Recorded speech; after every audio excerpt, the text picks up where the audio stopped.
Hey there, my name is Alex, I am the Silver Mont, and this is a quick starter guide for Grand Theft Auto Online in 2024. Perhaps you're like me and decided to try out GTA Online again after years of never having touched it, thanks to the recent announcement of GTA 6, or maybe you're trying it out for the first time. Either way, this video will have some tips on how to get a revenue stream going in the game, so that you can access the content you wish to try out and buy all of those fancy flying motorbikes. I'll be talking about the PC version of the game, and I suppose it's important to point out this is GTA 5 Online. Anyway, I played on 360 and PS4, but PC is where I play now, and the PC version is lacking some content and features compared to the PS5 and equivalent Xbox version at time of writing. But with that out of the way, let's get to it. I will be assuming you didn't grab the free version on Epic a few years back that came with the Criminal Enterprise pack, or whatever it's called, but rather starting fresh, as I did. Well, first up, I believe if you enable two-step authentication on your Rockstar account, you'll get $500,000 in GTA. So that's definitely worth doing. You also get some bonuses for Red Dead Online, the game that Rockstar abandoned. But first things first, it's not hard to make money in GTA, but if you hold off on buying the fancy things off the bat and instead spend money on setting up revenue streams, then you'll be better off in the long term. The alternatives are, I suppose, buying in-game money with real-world currency using the shark cards, but I don't think you need to do that. The phrase spend money to make money is what we're about here, and I'll further point out that I'll be approaching all of this from the perspective of a solo player. So, there's two great passive income streams you can set up, Acid Lab and Nightclub. These will be the mid-term goals, you could say. The first thing you're going to want to do would be the Los Santos drug war storyline, comprised of around 10 missions split up into two sets, First Dose and Last Dose. This mission chain is started north of the city, up in the desert area. Look for the R or RJ on the map for Ron, which also tells you that it's part of the Los Santos drug war upon highlighting it. You might need to wait for a phone call from Ron, and it might trigger if you just physically go up there. This mission chain isn't just pretty fun, whether solo or with up to 3 friends, but pays out somewhere in the vicinity of $1 million the first time you do it. The mission payouts aren't great, but you will get like around 50 to 100,000 for each mission, doing them the first time. On top of that, it gets you what I believe is currently the fastest accelerating car in the game, not including the PS5 version, which I think has another one that matches it. But you get this vehicle for free at the end of the quest chain, a car which costs close to $3 million otherwise, and it unlocks the Acid Lab business. Businesses are, well, I can't call them new, as they really aren't, but they were new to me. I played GTA Online back in 2013, whenever it came out on 360. They didn't really have anything to do other than like survival mode in contact missions. But almost all of the businesses operate in roughly the same way. Get supplies for your business. Those supplies will be converted into product by the business. Then you sell the product. The Acid Lab, in this example, is your first business. You provide Mutt with supplies. He will create acid, you sell the acid. There's two ways to provide him supplies. Sourcing them yourself, for free, or getting Mutt to buy them, which costs you around $60,000. Putting that on hold for a moment though, separate from the main missions of this chain, First and Last Dose, you can do randomized, repeatable missions for Dax by going to him on the map or calling him. These randomized Fooligan missions reward you around 50k each time you do them, but more importantly, once you do 10 of them, you unlock the ability to upgrade your Acid Lab, which costs around 250,000, but this should be a priority. So, unlock the Acid Lab by doing the Fooligan or Drug War First Dose Last Dose mission chain, and then do 10 randomized Fooligan missions so you can upgrade the Acid Lab. Once you've done that, you can just call Mutt on your mobile from anywhere and have him resupply. You can also go into the Acid Lab to boost production speed once per real world day, I believe. Once your acid supply is maxed out, you can sell it for around 330,000. The reason I suggest to do these 10 missions so that you can spend money to upgrade the lab is because it means your acid will produce faster and produce higher quality acid. So at that point it becomes worth it to pay Mutt 60,000 to get supplies, because then you're making 330,000 when you sell them. Prior to upgrading, it's not really worth paying for the supplies before that, but you can do if you want. In other words, you can let acid build up whilst you do other things, then go and sell it every few hours. If you hold back on the touchpad or whatever button brings up the interaction menu and go to service vehicles, you can summon the acid lab nearby and go check out the supply levels and start a sell mission. Once you begin a sell mission, you'll be put on a motorbike and tasked with delivering the acid. This can be done solo pretty easily. You can have other players help you, but they probably won't get too much from it. It's not really worth it for them, and it's fairly easy solo. You can die, and it doesn't matter, but if the bike is destroyed by some water, for example, then you will lose the product, which brings me to my next point. If you go to the online menu in GTA Online, you can choose to load into a friends only, crew only, or invite only session, meaning you will effectively be solo if you want to. This might be preferable when trying to sell acid, as other players may otherwise harass or destroy your stock, wasting your time and money, and really they don't really get much for it, so it's just to inconvenience you, I suppose. This is true for any business, when you're on a supply run, or selling run, whatever. So whilst you may make more money selling in a public lobby with more players in, you need to decide if the risk is worth it. You could always scope out a lobby and see if people in there seem chill, but I just go solo. Anyway, now that you have your acid lab set up, passively making you money, you have other options open to you. For one thing, every real-world day in GTA Online, there are some easy, repeatable ways to make money. First up, you have your daily challenges, 3 objectives you can complete to make a bit of money, and if you do them on consecutive days, you'll get bonuses that get larger and larger. There's also a weekly challenge on top of that. Beyond this, there's the stash, cash, and bike. On the map, you will see a light purple house icon. This is the stash. This will respawn every 24 hours with the daily reset, which is around 6 AM for me at the moment and probably around midnight Eastern Time US. It consists of you going to the house, barging in, slaughtering the inhabitants, and then finding a small yellow paper with the combination for a safe. Use that, open the safe, and you'll get supplies for one of your businesses, or just money if you have no businesses. So you might be thinking, oh, why wouldn't I just want money? Generally speaking, the supplies are worth more. A resupply is usually 60 to 75,000 and you get around 50,000 from cash, so the supplies are higher value. Anyway, then we have the cash. The character Gerald puts a hidden box on the map each day. On your main map, it will be a light purple box crate thing with a question mark on it. Go to the location, find the box, get around $20,000, some ammo, and snacks. Sometimes the cops will aggro you when you pick the box up, but they are fools and you should eat them. Finally, you have the bike, the Junk Energy Trial. Each day you can go to the light purple bike on the map and do a bicycle time trial which awards $50,000 if you beat the time they set for you.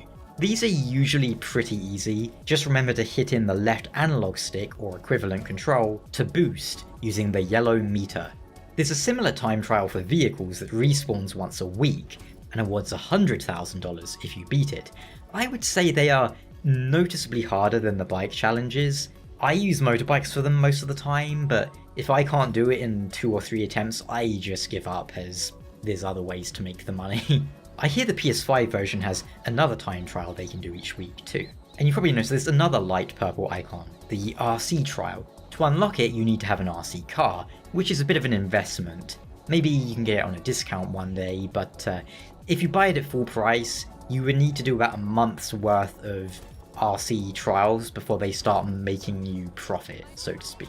Personally, I haven't bothered, but hey, it's an option. But that's your daily content, at any rate. And it's worth noting that every week cycles bonus modifiers. You might get lucky one week and have bike time trials giving out double rewards or other game modes, and sometimes, not too much recently though, but they will discount businesses, which is of course the best time to buy one. At the time I'm recording this, for example, they have 2 times money on the auto shop contracts, which is really nice because one of those contracts gives you like 500,000 for, I don't know, half an hour's work. Acid Lab is generating passive income, and there's the daily income from those easy purple icons on the map. So now you have a choice of what to save for to build more money. And in my opinion, there's 3 main options: the agency, the nightclub, and the submarine, aka the island heist. So I'll cover each of them briefly. The agency unlocks a fun mission strand that awards $1 million each time you beat it. Takes a while to do, but it can be done entirely solo, and it heavily involves Dr. Dre and Franklin and Lamar from the main campaign. In addition, it will also give you perhaps the best property in the game once upgraded. It also unlocks repeatable and randomized agency contracts, and Hitman-style payphone contracts, and a fun trilogy of missions that require 2 players, involving Lamar and Franklin. The agency will passively generate $500 each in-game day, which is around 48 minutes.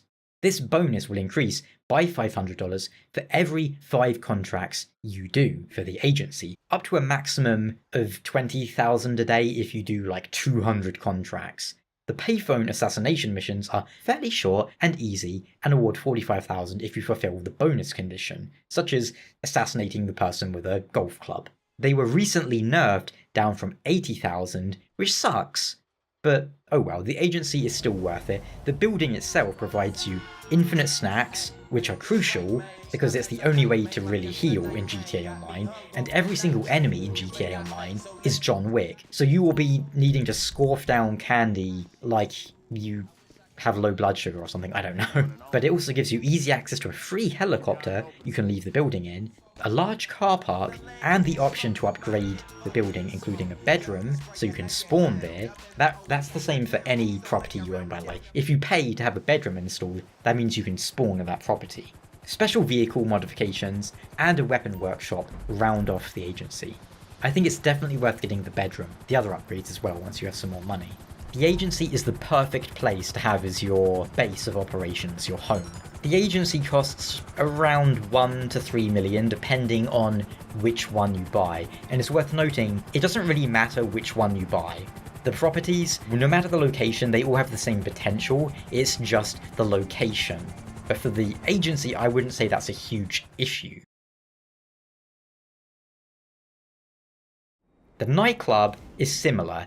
It doesn't really matter which nightclub you buy. Functionally, they're all the same, it's just the locations one might be more preferable to the other, but again, for the nightclub, it's not a huge problem. To go on a brief tangent, the only properties I would say the location really can play a larger factor would be the arcade, for example, where having an arcade all the way up in Palito Bay when it's related to the casino, which is the opposite side of the map, means you're going to be doing a lot of pointless driving around. But anyway, the nightclub is perhaps my favourite business in GTA Online. Once you have it, it will passively generate you $50,000 every in-game day, around 48 minutes.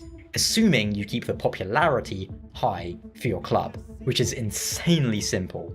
You can do popularity boosting missions, but you never really need to do those. You can pay $10,000 to swap between the resident DJs, once you've hired more than one, of course, or almost every time you enter the nightclub, go down the stairs and to the right, you'll get a text asking you to either escort a sick VIP to their home, or a hospital, which is pretty quick, or, my favourite, throw out a troublemaker. The latter of these is the easiest $10,000 you'll ever make in your virtual life. Literally, walk 5 feet, press a button, get paid 10 grand, and get your popularity boosted.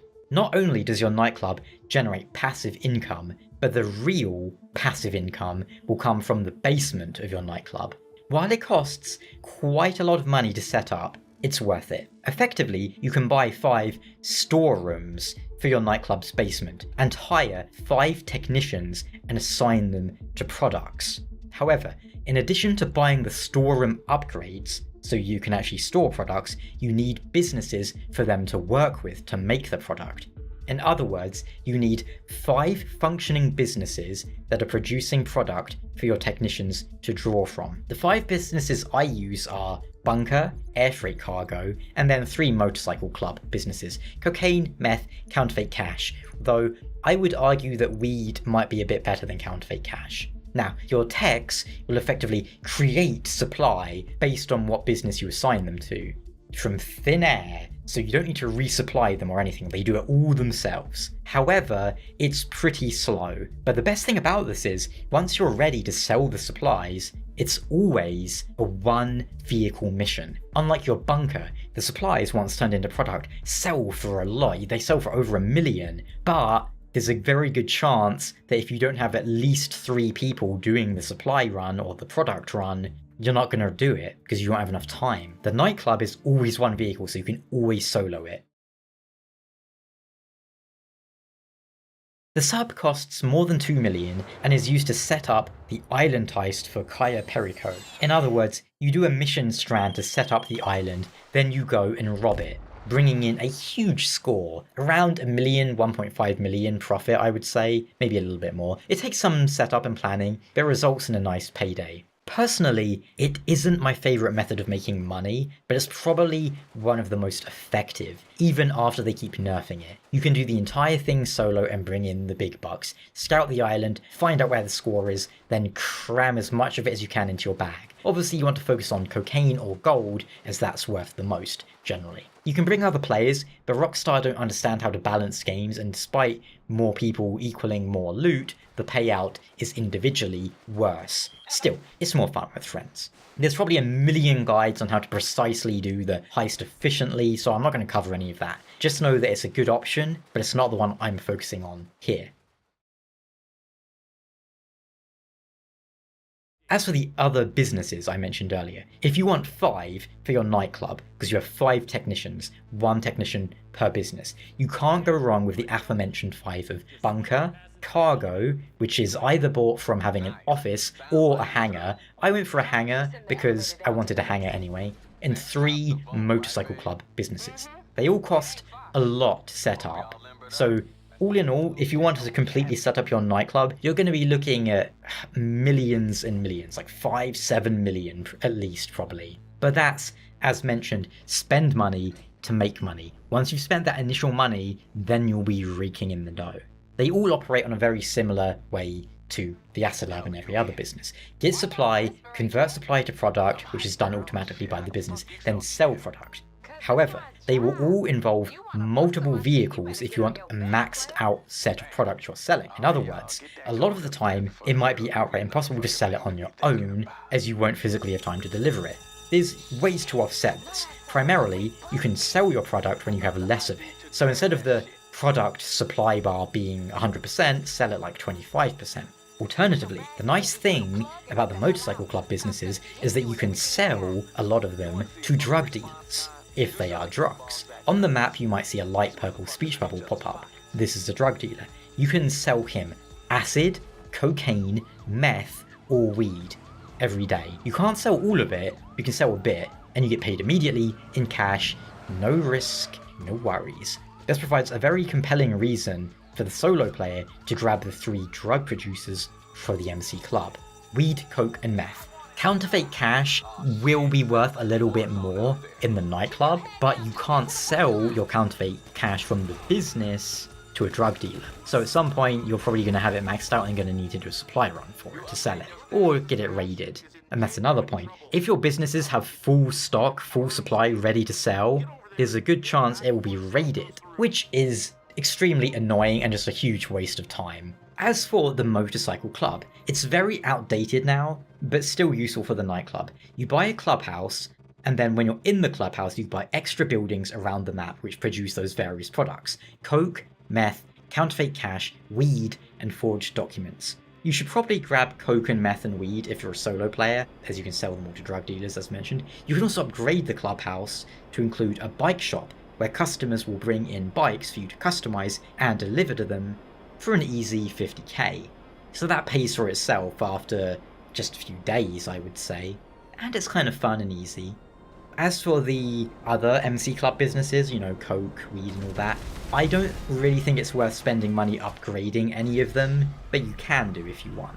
But that is how I would do it anyway. Fooligan missions to unlock the Acid Lab, then save up for the nightclub and 5 associated businesses. Once that's all done, and it takes quite a lot to set it all up, you have a good revenue stream that you can use to try any of the other content, whether it's the auto shop, which is also great for solo players with its mini heists, the salvage yard, the other heists, or anything that takes your fancy, and indeed to save up for future content that might come out. As for the heists, I'll talk about those real briefly. The 5 original heists absolutely aren't worth it in terms of money. They are fun, they're worth doing at least once, especially if you have friends to do it with. The best amount of money comes from like the bonus challenges for doing them. Then you have like the Doomsday, Casino, and Island Heist. Island Heist is definitely the most worth it, and the Doomsday, Casino, and Island can all be done solo, which is nice as well. Anyway, I hope this video was helpful, and if you have any tips or questions, please do leave them down in the comments. And now, just because I want to see if it makes the button light up, I'm going to say, if this video was helpful, then please do hit the like button. Anyway, until next time, have a good one, thanks for watching, and see you soon.